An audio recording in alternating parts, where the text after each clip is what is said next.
Hello dear all student, আমি তোমাদের সঙ্গে অভিজিৎ। তোমরা হচ্ছে তোমাদের চ্যানেল কম্পিটিটিভ এডুকেশন 24। আজকে আমরা তোমাদের সঙ্গে আরও একটি নতুন নোটিফিকেশান নিয়ে আলোচনা করব। তো তোমাদের রেলওয়েতে কিন্তু অ্যাপেন্ডিক্স নিয়োগ করা হচ্ছে, নর্থ সেন্ট্রাল রেলওয়েতে কিন্তু এটা নিয়োগ করা হচ্ছে। তো টোটাল ডিটেলস আজকের এই ভিডিওর মধ্যে তোমরা পেয়ে যাবে। তো চলো, তোমাদের যেটা ফর্ম ফিল আপ শুরু হচ্ছে, যেটা ওপেনিং ডেট অ্যান্ড টাইম রয়েছে, সেটা কিন্তু 16/9/2024। এটা কিন্তু তোমাদের ওপেনিং ডেট অ্যান্ড টাইম রয়েছে, এবং তোমাদের ক্লোজিং ডেট কত রয়েছে দেখে নাও। তোমাদের ক্লোজিং ডেট রয়েছে হলো 15/10/2024, আর তোমার 23টা 59 পর্যন্ত।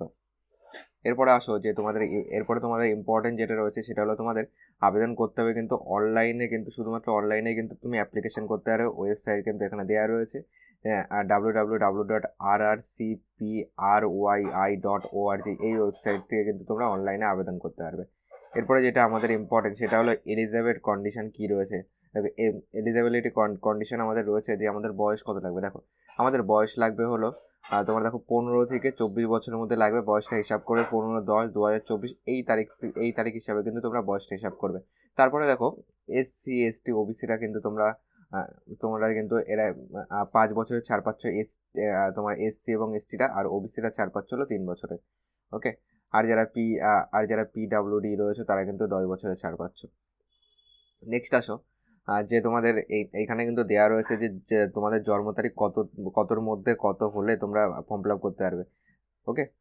এটা এটা তোমরা একটুখানি দেখে নেবে যে তোমাদের যদি তোমাদের আনরিজার্ভ ক্যাটাগরি হয় তাহলে 15/10/2000 থেকে তোমার 15/10/2009 মধ্যে কিন্তু তোমার জন্ম তারিখ হতে হবে। ঠিক আছে, এই হিসাবটা তোমরা একটুখানি দেখে নেবে। তারপরে যখন রয়েছে আমাদের এডুকেশন কোয়ালিফিকেশানে, এর জন্য কিন্তু আমাদের মাধ্যমিক পাস লাগে, আর সঙ্গে কিন্তু ITI লাগে। ওকে। আর টেকনিক্যাল কোয়ালিফিকেশানও কিন্তু তোমার বলা আছে ITI সার্টিফিকেট অথবা ন্যাশনাল টেস্ট সার্টিফিকেট অ্যাফিলিয়েটেড। ওকে, অ্যাফিলিয়েটেড।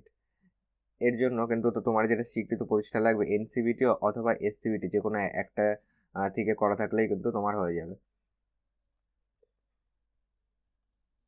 নেক্সট আসো, যে আমাদের পেমেন্ট ফি কী রয়েছে। পেমেন্ট কি, দেখো আমাদের পেমেন্ট ফি কিন্তু আমরা জানি যে আমাদের পেমেন্ট ফি 100 টাকা লাগে, যেটা হলো নট রিফান্ডেবল, মানে এটা কিন্তু তোমরা ফেরত পাবে না, নন রিফান্ডেবল। এই পেমেন্ট ফিটা কিন্তু তোমরা ফেরত পাবে না। আর পেমেন্ট ফি লাগছে না কাদের, SC ST PWD এবং মহিলা প্রার্থীদের কিন্তু কোনো রকম পেমেন্ট লাগছে না। ওকে। এবার দেখো, মুড অফ সিলেকশন কিন্তু তোমাদের ITI এবং তোমাদের যেটা মাধ্যমিকের নাম্বার রয়েছে সেই নাম্বার অনুযায়ী কিন্তু তোমাদের এখানে শর্টলিস্ট প্রকাশিত হবে। ঠিক আছে, এখানে কিন্তু কোনো রকম কিন্তু লিখিত পরীক্ষা অথবা কোনো ইন্টারভিউ কিন্তু নেই এখানে। শুধুমাত্র তোমার মেরিট লিস্টের ভিত্তিতে কিন্তু তোমার নিয়োগ করা হবে। ওকে। আর তোমাদের যেটা ট্রেনিং পিরিয়ড রয়েছে, দেখো ট্রেনিং পিরিয়ড কিন্তু আমাদের 1 ইয়ারের ট্রেনিং পিরিয়ড হবে। ট্রেনিং পিরিয়ড চলাকালীন তোমার স্টাইপেন্ড কিন্তু তোমার 9,000 থেকে তোমার 10,000-এর মধ্যে কিন্তু থাকে। ওকে।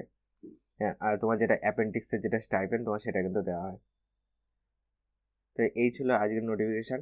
তো টোটাল PDFটি আমি আমাদের টেলিগ্রাম চ্যানেলে দিয়ে দেবো, সেখান থেকে তোমরা বাকিগুলি দেখে নিতে পারবে, এবং তোমাদের কোন ডিভিশনে কতগুলি সিট রয়েছে সেখান থেকে কিন্তু তোমরা দেখে নিতে পারবে। এখানে দেখো বিভিন্ন ডিভিশন কিন্তু ভাগ করে দেওয়া আছে। ওকে, বিভিন্ন ডিভিশন ভাগ করে দেওয়া আছে। তোমরা টেলিগ্রাম চ্যানেল থেকে অবশ্যই নোটিশটি ডাউনলোড করে নিয়ে আর সেখান থেকে প্রত্যেকটা ডিভিশন এবং তোমার টেড অনুযায়ী কোন ডিভিশনে কতটা ভ্যাকান্সি রয়েছে সেটা কিন্তু তোমরা দেখে নিতে পারবে। তো টেলিগ্রাম চ্যানেলের লিঙ্ক আমি এই ভিডিও ডেসক্রিপশন বক্সে দিয়ে রাখবো, সেখান থেকে তোমরা জয়েন্ট হয়ে যেতে পারবে।